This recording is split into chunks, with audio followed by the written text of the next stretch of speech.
Well, they clearly didn't for a reason. Right. So again, as a potential patient, now at this point, I've progressed to extreme doubt. If Yeah. I'm sitting here doing just, an hour's or a half an hour's Research, worth if of you're debating research. getting a series of treatments and Right. you find all this out, no bueno. Exactly. So what the trial actually showed before it was retracted, not just to bash Rejuran, but they did prove that it was up against a HA filler and against that hyaluronic acid filler in a split face design. So 72 patients had one side Rejuran and one side HA filler. Animal data looked favorable. See, the first was actually on animals. But in the actual human portion... That just irritates me because... Because it's smoke and mirrors again. Is an animal getting filler? Right. Yes, and it was. Is an animal getting cosmetic treatments? No, of course Outside not. the fact that it's tested on animals, and I feel bad for the animal. Right, but really, right. an animal isn't going to need filler. So compare if an animal got filler on one side and salmon sperm on the other side, and the salmon sperm looked better. Okay, that's not us. That's Right. not a human. Right, exactly. And unfortunately, I couldn't find in that original paper, because it was retracted, I couldn't find any reference to, was it a pig, which we know is, chemically or Close to it's close to us, right? Yeah. We can take pig parts and there's certain valves and things that we could use. And we're finding now there's trials actually, side note, going on, which I find wildly exciting around the world for actual pig corneal replacement in humans. Oh, and wow. it looks very promising. So, we have to really thank our pigs when we get a chance to. Whether you eat them or not is up to each individual, but be thankful either way, because I think we're going to take another step forward in being able to help humans through them. But so to go back to laughing about it, right? But we're laughing, but it's serious. That the beginning of the trial was actually split face on animals. And then in the human, the primary and secondary objective efficacy measures showed no statistical significance between Rejuran and HA filler. Zero. The only difference... And you're not even a filler person, but I'm sure at this point, even you would say, get the filler. Right, because HA, as you know, it's created, that filler is created a little bit differently than the older fillers. It's, it's not meant to be permanent. It's like a semi-permanent thing. It's meant to be more gentle in the face, etc. I'm still not a filler person, except for lips. But it's very interesting to me that even Rejuran in a split-face human trial couldn't show an improved difference. But the only difference between PDRN from Rejuran or any other company and an HA filler is that your PDRN is going to wear off very rapidly. Way quicker. Yeah, very rapidly. It's the reason, like you said before, why are we doing this once a month for X amount of months? Because we're trying to build up a cumulative benefit, but that's going to race its way right out of your skin through the daily aging process. So they're not having issues with a lot of lawsuits for side effects because it's racing through your body. Yeah, it's being metabolized right away. You're just wasting your money. There's plenty of other things you could waste it on cosmetically.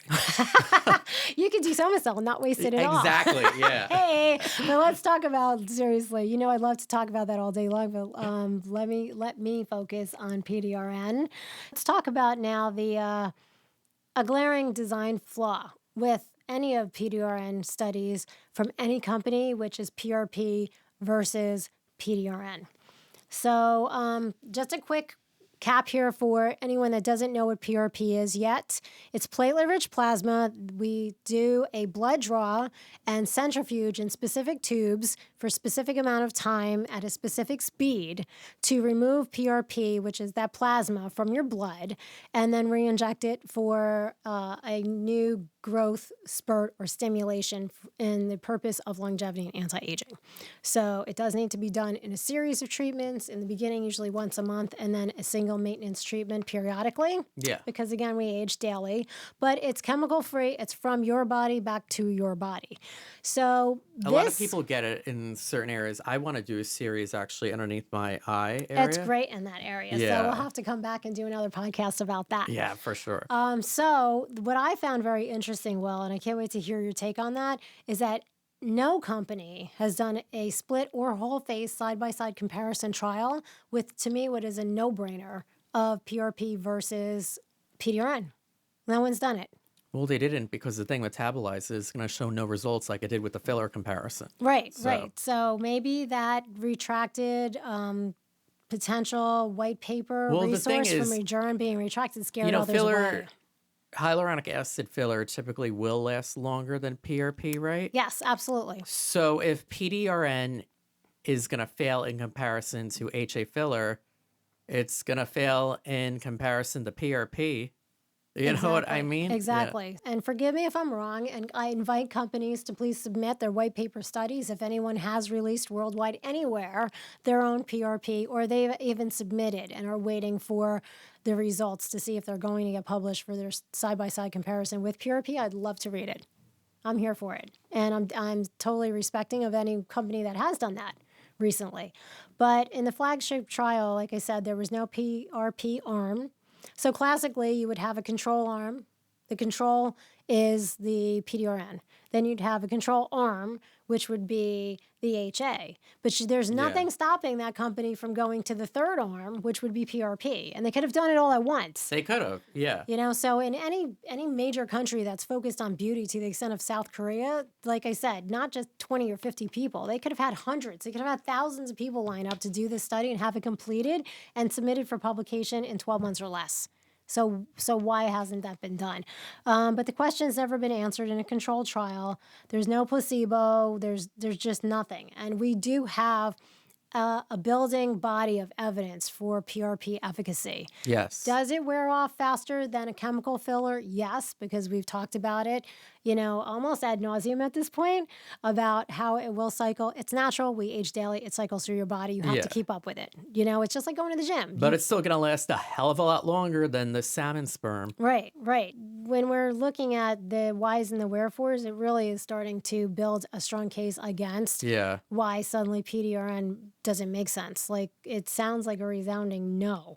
And we can take that even further for hair injections. With limited PRP and PDRN comparison data, the only context, however, where PDRN and PRP have been formally studied together is hair loss. And the result, unfortunately, again, I hate to say it, but PDRN was the loser. It was not the standalone claim for PDRN is from the individual companies, again, with no resources, no clinical trials to actually prove, because PRP, injectable for hair. No third-party bipartisan study. Right, exactly. So for hair growth stimulation, PRP, when there was a side-by-side, won every time. So again, I invite any companies out there that have some positive results that are swinging clearly into PDRN versus PRP, that PDRN is better. We'd love to see it because unfortunately to this point, there is nothing. In scar and burn case studies using specifically Rejuran and PRP plus neurotoxin, so plus Botox in particular. Threat. In combination, had good results for scar and burn advanced healing, but cannot be contributed to any single ingredient. So those studies, I think that was primarily the PRP and neurotoxin element. Well, this is interesting because those studies itself specified that they could not pinpoint within the study. Was it the neurotoxin? Was it the botulism? Was it the PRP? Or was it the PDRN? They themselves couldn't differentiate. Right, but it's those more than it was the salmon sperm. Right, but their own scientists couldn't even tell you that. Yeah. So, if they can't explain it to us, what are we supposed to feel about it? Yeah. So I found that whole thing was very confusing. And then we're also coming up to the broader evidence base. It's thin across the board. And when you're talking about red flags, you yourself have waved the red flag here at this podcast a few times on this subject. A 2025 systemic review in Journal of Cosmetic Dermatology, only 9 qualifying studies found across all databases, which is a total of just 219 patients across the entire evidence base, for PN in aesthetic medicine. In this small trial, by pharmaceutical standards, is not remotely sufficient for regulatory approval or definitive clinical conclusions. There we go. Right. So for any in-clinic study, which is usually called a study, not a trial, that's when you'll see on the back, and this is legal, and there's no hijinks usually about it. Yeah. You could have a study with 5 patients. You could have a study with 8 patients. You could have those in-clinic trials with the smallest amount of patients as you want. I've literally seen beauty products that said on the back when tested on 3 patients, there was like 97% positive results. It's in fine print. So that's not illegal to say because they literally only tested on 3 patients. If you personally find that efficacious enough, then buy the product. If you question that, then you're going to wait and see if the company has anything to do with a bigger trial. So even a trial of like 100 patients sounds like a big trial. But for example, in the US for FDA standards, you're talking 250 patients minimum, but preferably 500 to 1,000, and preferably tracked over 12 months. So 2 to 3 year mark is more the standard of body of evidence that the FDA is looking for. So it's a huge deal when you're doing a study to prove efficacy versus FDA clearance or FDA approved. So please don't mix up both. It doesn't mean a product's bad. Like, for example, when we go through to go back to Somacell for hair growth, we go through that in-clinic trial in the beginning. I'm not going to do 2,000 patients and track them for 3 years. Yeah. So I'm looking to prove efficacy for advanced stimulation for hair growth in a short amount of time, because that's the key for me. I want to see if we can help your hair grow faster and you don't have to wait 6 months for that to happen. Yeah. So that's why I'm being very clear about the standard of evidence that we're gathering. I'm not trying to tell you and trying to lie to you that it's going to be an FDA cleared study, like an official one, because it's not. Not in the beginning. Maybe we'll advance into that later, but we're not going to take 2,000 patients and track you for 3 years.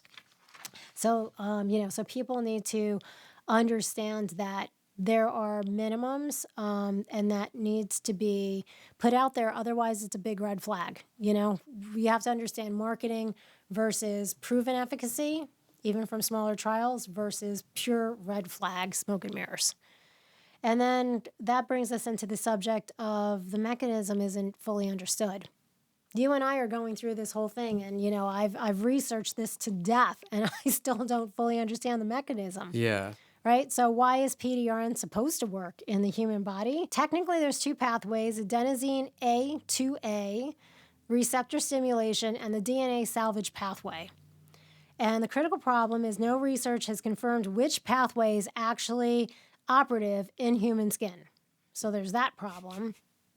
Or whether either is meaningfully activated by injected salmon DNA fragments in cosmetic content. The biological plausibility is another issue, but plausible is not the same for each person. So this is another problem, because when we have the salmon sperm, that DNA, it's actually a fragment of the DNA. So we think in terms as patients, we think, oh, if you tell me something, I'm thinking it's a whole thing. Yeah. Like it's your bottle of water. But it's not, because maybe it's a bottle that only has 3 drops of water in it. So this is the difference. And your bottle of water, might have be half full with water, and my bottle of water might have the 3 drops. So when you go from pathway to pathway, each person's body responds differently. So this is a whole nother problem that we have when it comes to deciding if this is efficacious or not. Paying hundreds of dollars for a treatment whose mode of activation remains a theoretical framework, to me just sounds like silly. If you want to throw your money away. Well, that's what I mean. You're really throwing your money away on something that there's no real, genuine, concrete study that it's doing anything anti-aging related. Absolutely. Exactly. And I really wanted to be able to find evidence to say, hey, you know what? I love eating salmon. I love watching documentaries about this incredible struggle that salmon go through for, to get back up those streams to go spawn where they were originally born and then die there. I'm always fascinated by everything having to do with salmon. So I really wanted to get behind this. But as you can see, the more we unpack, the more I'm just like, dude, what is happening here? Also, let's talk about the 61% wrinkle reduction headline. How long does that last now? Let's see. Does that, what? We're talking not even a month? This is marketing ploy, 60. That's what I mean. You're going to waste your money. At least try one of the neurotoxins. Right. So get a lot of this That might not one. even last for you. Like, I had to try all 5 and only 2 work for me. See? So, and that's where the neurotoxin. I know this shit would not work for me at all. It'll work for like a day, but you could also do a hydrofacial for a day. Yeah. And get a great glow. Or you could do dermaplaning and get glass skin for a week. So these are proven things, at least. So The numbers are 61.4% reduction in periorbital wrinkles at 12 weeks in 213 Asian subjects is cited everywhere as proof. From every PDRN company, they grabbed onto this one thing. But... Well, clearly, they had nothing else to grab onto. But what isn't mentioned is the manufacturer-affiliated study, single homogeneous population. So it's only Asians, and Asians are known, and this is a biological fact, Asians are known to have thinner epidermis and different aging patterns. So let me repeat that because I'm kind of like blah, blah. So different aging patterns and thinner epidermis. So it's easier to take someone with thin skin and show this miraculous new glow as opposed to someone like yourself that has a thicker epidermis. I'm half double Asian. the units of neurotoxin. Right. So you can, I mean, I don't know, maybe to the average person watching this podcast, they can't tell the difference. But when I look at your face versus mine, I can tell that your skin is thicker automatically. And I would have noticed that before I was in aesthetics as an expert provider. So it's just because your actual genetic makeup has stronger skin behind it than mine does. So it's a beautiful thing. And we want to keep it looking that way. But understand that when it comes to this miraculous 61.4% reduction in periorbital wrinkles, if it's only done on one type of person, and these people also are not tracked for any length of time whatsoever, what are we proving? Yeah. You know what I mean? Like, what are we proving? We proved that for Asians, this could be a really great idea for the short haul. But I feel like they were also specifically chosen for the study because, like you mentioned, their skin is thinner, so it would show a quicker reaction. Right. And some of the biggest PDRN companies are coming out of Asia. So I'm not throwing stones. I'm half Korean. Hey, I'm all for it, you know? But I'm just saying we have to look at the reasons behind you're seeing these miraculous headlines, right? I mean, come on. It's called marketing and advertising for a reason. The regulatory and supply chain red flags. So we're going back to more red flags. We already know, I can go over them very quickly. They're not FDA approved for U.S. cosmetic indication. A lot of things are not. Cosmetics are not regulated yet in this country by the FDA to begin with. But this is an injectable product we're talking about, not just a topical product. So you would think that the injectable part of the product would be coming under regulatory scrutiny. Exactly, yeah. And, you know, we're hearing crickets from that side right now. Again, someone please, you know, reach out to Aesthetics Unscripted and correct me if I'm wrong, because I'd like to update that if the FDA is now finally taking a look at PDRN, but we don't have anything as of this moment. So the Philippines FDA issued a public health warning against unregistered PDRN and Rejuran products circulating in the market. Oof. Yes. That's what I mean. There's a plethora of them. Exactly. And the problem, as we spoke of in the beginning. I've been reading about it constantly lately. Right. And it's like cod sperm. But then also, you know, like what I had touched on, it's not just the source, but it's also the processing. So at least Rejuran has a very sterilized processing of their salmon guaranteed PDRN. So whether it works or not, you also have to worry about the allergic reactions and possible negative side effects if this stuff is not processed properly. So bad enough it's not salmon sperm, it's cod sperm, but it's like this questionable type of processing. Yeah. So what are you letting people inject in your face? It's very scary. It's a big gamble for something that's barely going to work. Yes, exactly. And this, the product heterogeneity across the PDRN category makes cross-study comparisons nearly meaningless. So there's just not enough of a broad range reach when it comes to the clarity of the companies supplying it.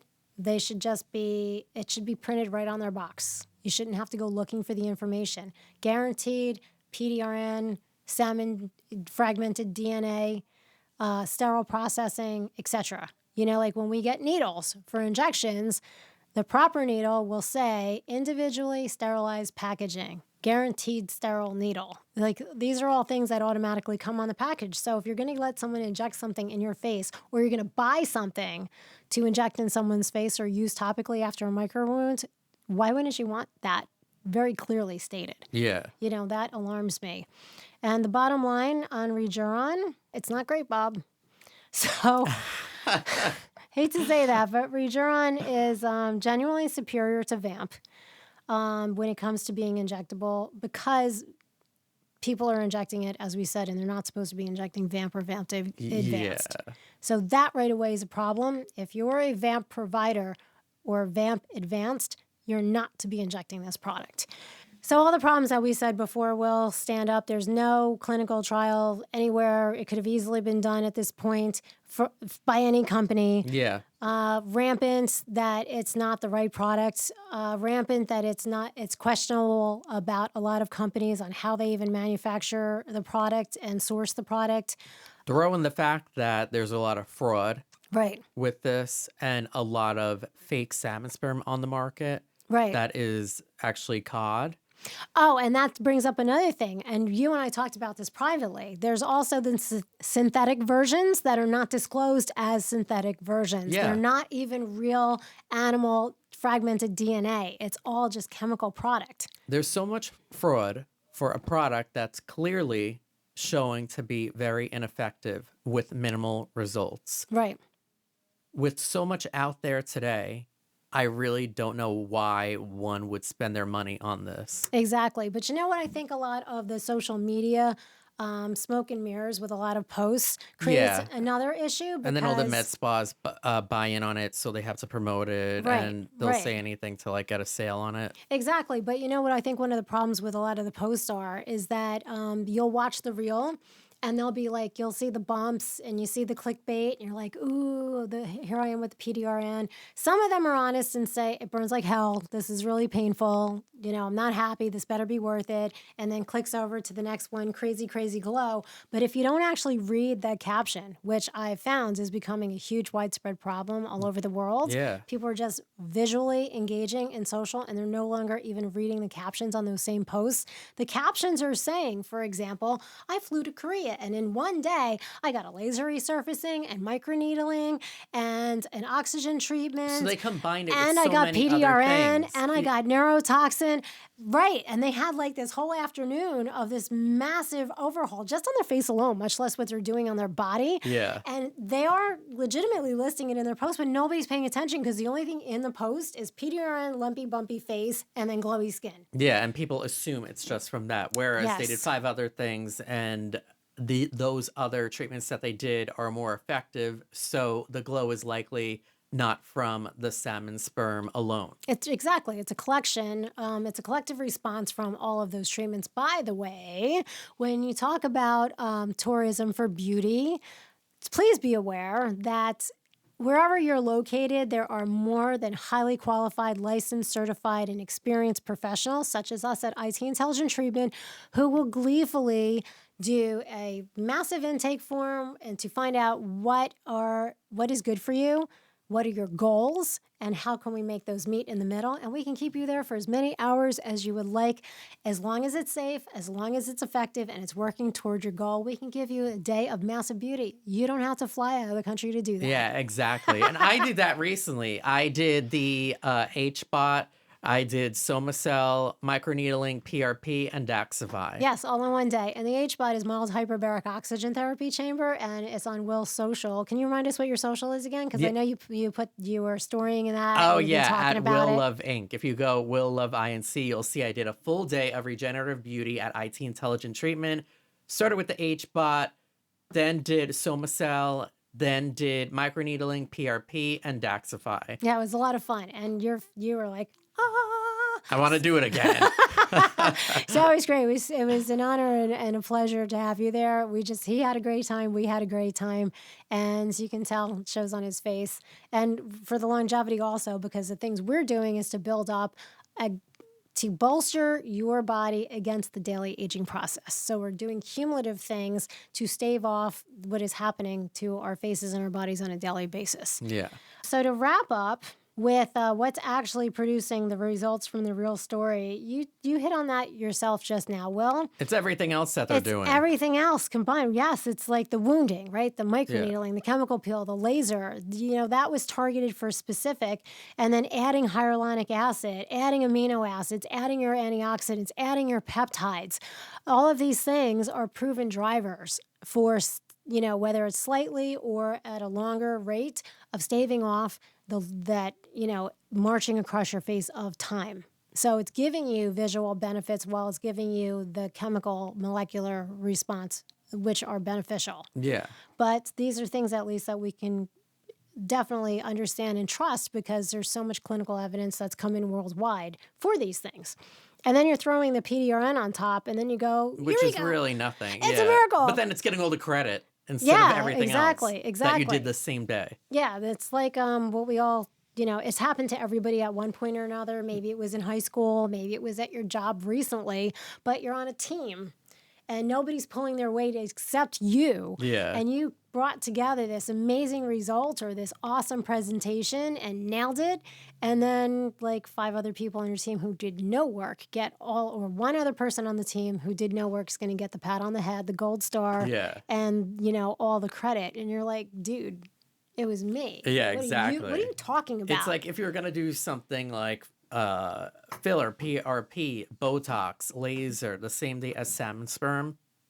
Salmon sperm is the lazy one in the group. Yes. You're not going to get results from that. Yes. And the results that you do have are going to be from doing all the other 4 treatments, not the one that failed every trial. Right. The one that's like, are we done yet? Yeah. What are we doing here today? And while we're all like working away like little Mad Hatters. So if anyone's wondering why we have this picture up, it's also to dispel, it's a reminder. I wouldn't be me if I didn't remind everyone of some of these other trends that were so hot and so popular at the time. Oh, let's go through them. Do you remember the bird poop? Yes, this is very old one. Yes, that was before I started even doing any like cosmetic shit.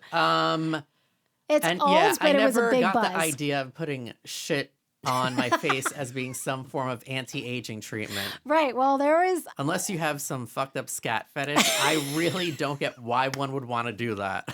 It was, oh my God, it was very specific to a certain group of birds from a certain source.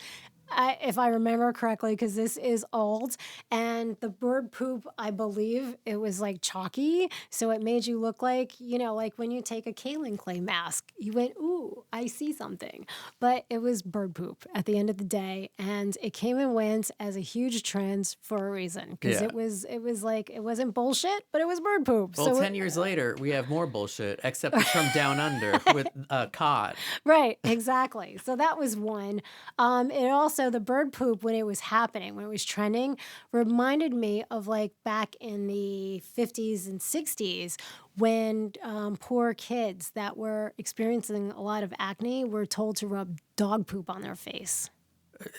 Who comes up with this? I don't know. And kids everywhere tried it because they were desperate for relief. And I'm just like... How many got E. coli infections? That's fucking gross. I know. There was no tracking of that stuff. There might have been tracking, but there's no official reporting about that stuff back then, so we don't know how many people really suffered a massive negative response because they were rubbing dog poop. And maybe it didn't even stop there, right? And by the way, I don't have a feces fetish, but while we're on this subject, maybe the bird poop or the dog poop people didn't stop there. If it didn't work, maybe they tried cow poop or cat poop or who knows, my God. Right? You really don't know with people. Where did it stop? Like, we don't know where it ended. So thank God, though, the bird poop is come and gone. Bye. And then enter, this was another huge one, right? The snail slime. I actually really don't remember this. These must be like from quite some time ago. Snail slime wasn't that long ago. So there's there's also like snake venom. I forgot to put up a picture of the snake. Like maybe I could have done a Medusa I've read as well. about certain snake venoms being good for cancer. I know in other countries that they've done treatments like that. Right. But what the hell were snails doing for the face? So the snail slime and the snake venom in particular was supposed to be like a neurotoxin. Okay. It's And how not. long did that one last? It's not. It's like here you might have looked great for a day or two or three, maybe a week for some people, and that was it. So there's nothing like a neurotoxin. I can't stress that enough.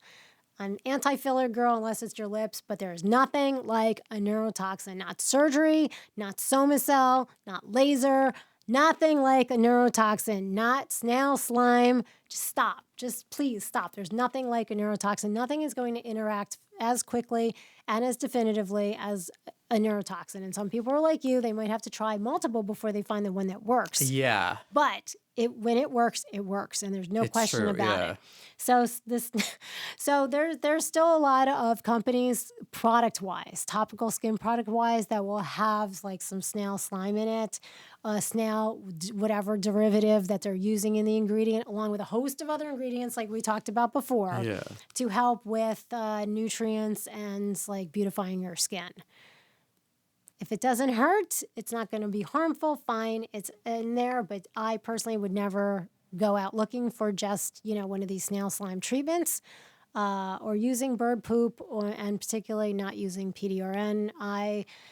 For me, it's not even jury's out. For me personally, I'm against it. If you want glass skin, if you want anti-aging, if you want any kind of, even on a temporary basis, something that's going to last longer than 24 or 48 or maybe 52 hours, we have a host. As you've pointed out, Will, we have a host of things that will work with your body properly. Some of them are non-invasive and not harmful or painful like Somacell, but there's so much more out there that you can do without wasting your money. And that's my bottom line. When it comes to salmon, eat it, admire it, or have it in a pond. Or, do they even grow in ponds, actually? I think they have to be out in free water. Yeah. I'm not into salmon farming. And I mean,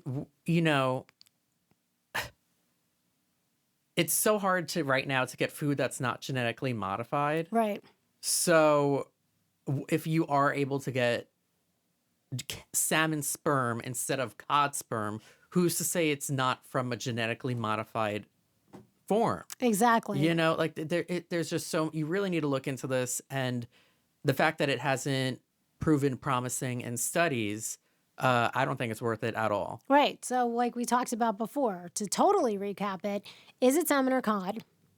And then if it's salmon, is it genetically modified? Is it from a salmon farm, which is proven to be rampant with disease, which they have to be bombarded with antibiotics, which is proving to be detrimental technically to human health when we're eating too much of that. Yeah. That's why people, when they want burgers, they want to make sure it's like grass-fed, antibiotic-free. Right. Same with chicken. Right. And the same eggs. goes for, and salmon too. Exactly. So, now we have all those problems, but then take it the furthest step, which is how is it being processed? Because like we said at the beginning of the podcast, any sperm is very, very heat sensitive. So if it is salmon and it is salmon sperm and you're trying to DNA fragment this, how are you getting to that conclusion? Yeah, what are the regulations? Yeah, so is it even efficacious once that DNA has been fragmented? Because how do they fragment it off of that DNA? And then, as you said, and we both keep bringing it back, there's no clinical evidence from anywhere in the world, almost 2 years into this trend, proving any kind of efficacy whatsoever. None. Yeah. So there you have it. So as far as I'm concerned, eat it, admire it, don't inject it in your face. And it's a no from me. I'm putting it in the same category as ARF microneedling, VI peels, bird poop, bird shit, and what the fuck else am I missing that I tried and I was not happy with? Well, that's ultrasound. Enough. You said, and the opus plasma, because you said it was way too painful. Yeah. No, and no. Right. There's a lot more successful things you could do. Absolutely. Do a day of regenerative beauty like I did. Get Somacell, get toxin, get microneedling with PRP. You'll have a longer lasting effect than you will by investing in a series of salmon sperm. Right, because now you're taking individual treatments that are all been clinically proven on their own. So when they're put together, they enhance each other for an even better effect. And that's, if you're looking for more than a singular treatment, That's definitely something that you want to look into. Always make sure it's a licensed and certified professional provider. And I don't mean, a license to drive a bus. You want a proper license for the level being represented of that provider to you. And you want to make sure that they have a lot of experience when it comes to each device that they're using, because not all lasers are created the same. Somacell's great because it's not damaged. It's actually legitimate repair and regeneration that's been proven since the year 2000 for that technology. And when it comes to certain chemical peels, etc., if it's the right proven technology or product at the right amount of time, the right person, the right lifestyle, all these expectations, all these do and don'ts before and afters, and how do you manage that? If you understand that whole picture, and so does your provider, you can get fantastic results at whatever level, whether it's no downtime, major downtime, or anything in between, whatever you want. You can work together to achieve those goals. But the quick fix with PDRN, please don't waste your money. That's where we stand on it. We'll update this podcast in the future if we get bombarded by new clinical trials that'll be coming out, right? Show me the money, show me the evidence, and we'll come back and we'll share that with you. But in the meantime, it's a no, and it's a no. Definitely a no for me. Right. I just put it in that shit category. With all the other things that I tried that I did not like or see much of an improvement from, it's in that category. Exactly. So Aesthetics Unscripted, you can follow us at Somacell Skin and at ITX Magic, and somacellskin.com, itxmagic.com. And Will, please follow, subscribe also to... Yes, Will Love Listen on iHeartRadio or anywhere you get your podcasts, and follow the podcast on social media at Will Love Listen, and me on social media at Will Love INC. And also check out my articles. I'm the entertainment editor of Out in Jersey magazine. So yes, follow me, read, watch, listen. So inquiring minds want to know. We'd love to see your comments. Please subscribe, comment, and share Aesthetics Unscripted on YouTube.